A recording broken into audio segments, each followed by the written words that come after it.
and it is the only pragmatic solution to the problem in Meru. Thank you very much, Chair. Unless there is a question for me, I beg to take my seat.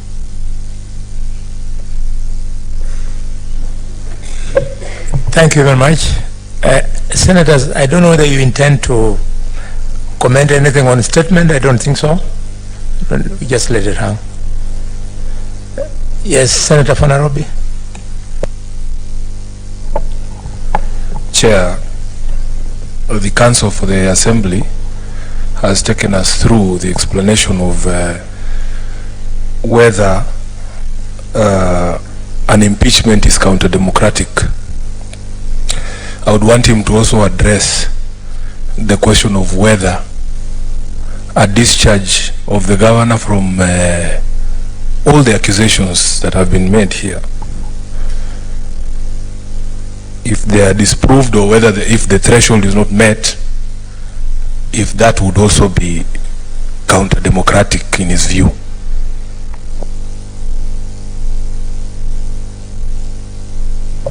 Yes, Council, you asked for it. You know, ordinarily we don't want to field questions now, but you asked for it.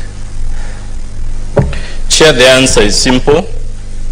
The Senate is within its right, after hearing the evidence, to either confirm or dismiss the case.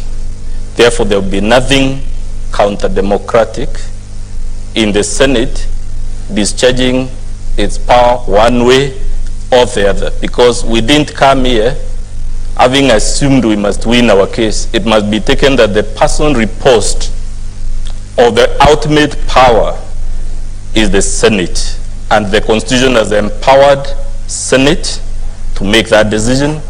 Therefore, there is nothing counter-democratic to it. The only disclaimer is that even as I make that, is the question I asked.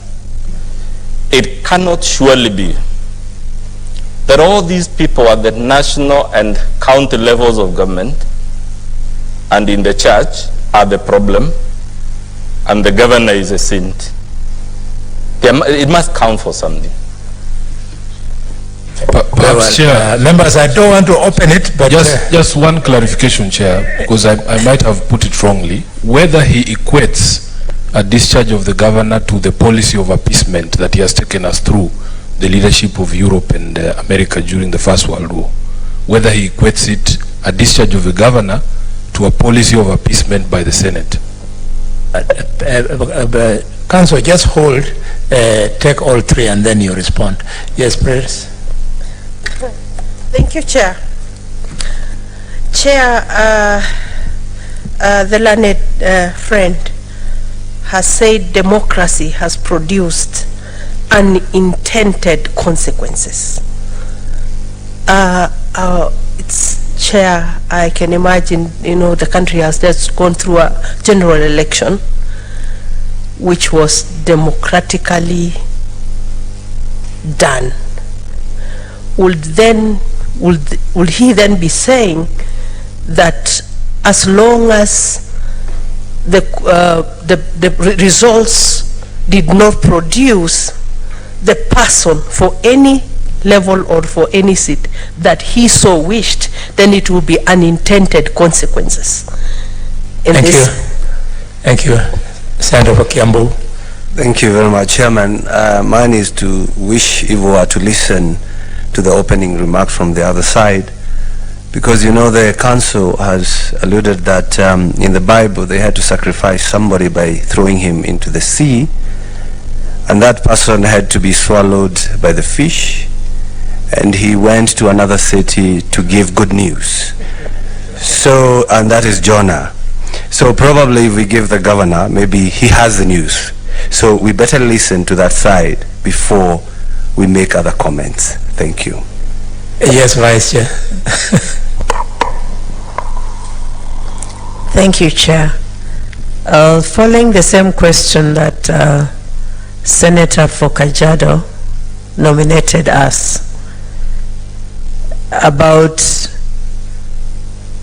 the lawyer saying that all these people, the MCs and the church and the people who are accusing the governor, I want to know from him, which are the majority, the people who elected the governor or those people you've mentioned?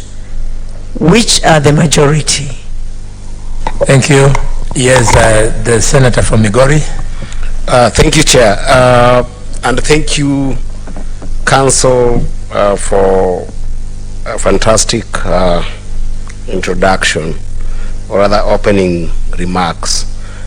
I think I wanted to, through you, Chair, further the thoughts by Senator Tobiko, because I find some very critical aspects of it with regards to what we are about to further hear from the Council here, which is the notion of the people of Meru getting justice ultimately after the election. The Council has said that democracy has led to unintended consequences.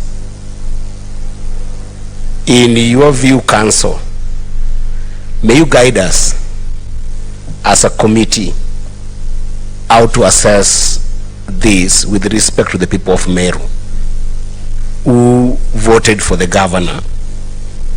How does this committee assess what you have termed as unintended consequences with respect to the people of Meru who are today probably suspending all their activities that could amount to a GDP of over 1 billion or 2 billion watching these proceedings? Please guide the committee on that particular statement. Thank you. One last question. Yes, Paris. One very last. Chair, I also wanted the learned friend to tell us if he's aware that the Kenyan electoral system is first past the post. When he says that it's only 41% who voted for the governor. The Kenyan system is simple majority, even if it is one person past the post. Can he tell us if he knows that? Thank you. Edwin, you had something to follow? Sifuna? That's okay. Very well. So, Council, those are, just be seated. Council, be seated. Yes, yes. Those are not light questions. Just like you prepared your statement, also prepare to respond on everything in a considered manner. So we will protect you. The counsel for the governor is going to also make his opening statement. Meanwhile, you can choose to respond to us now at the right time when you are prosecuting your case. We will protect you, don't worry. I know members are very sharp. When you tell them about the law of, the unintended consequences, I was thinking you are saying it with a light touch, a question of language, the law of unintended consequences, the farmer plants on his farm hybrid maize, the neighboring farm plants kienyeji, which is purple in color, and the guy with the farm of hybrid then harvests maize which is not purely hybrid.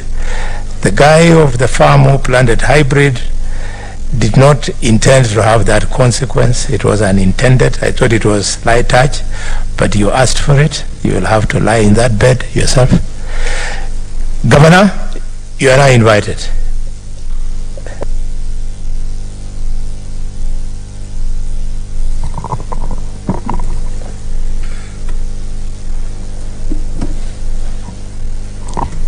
Thank you, Chair, for the opportunity, and good afternoon, honorable members of the Senate.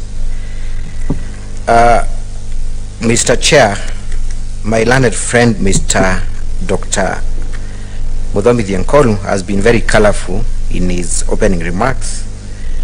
I have a disclaimer that I'm not a very good student of history, or I might not be as philosophical as he has been. I'll therefore stick to the issues before the Senate. I'll stick to the facts. I'll stick to the law. And that is what has brought us here today. Honorable members. Sorry, before you address us, the record has not answered, has not captured your name. So introduce yourself fully and then you proceed. Much obliged, Honorable Chair, and apologies. My name is Elias Mutuma, one of the councils representing the governor in these proceedings. Members, the Learned Council has used a lot of strong terms to describe the governor of Meru. Council has painted a picture of a crisis that is in Meru. He's called it unmitigated disaster, a crisis, and gone ahead to equate the governor of Meru with Adolf Hitler. We will be demonstrating that that is a creation by the MCAs, and that indeed the people of Meru do not perceive any crisis. They do not see any threat to them, that this is a contest between the executive of the Meru County and the legislature.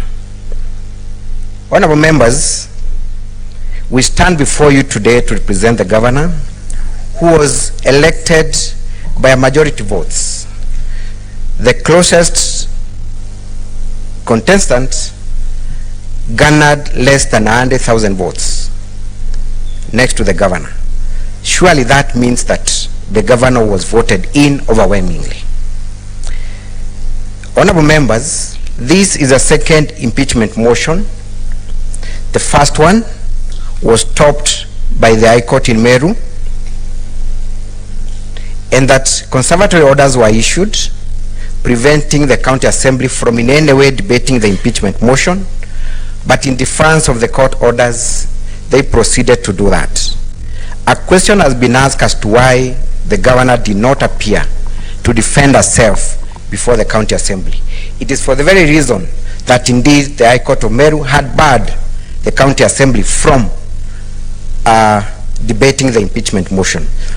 Our client risked being in contempt of court had she participated in those proceedings. So that should be able to answer the question as to why the governor never appeared before the county assembly of Meru.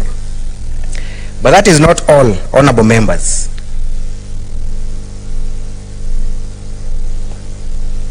That is not all, honorable members.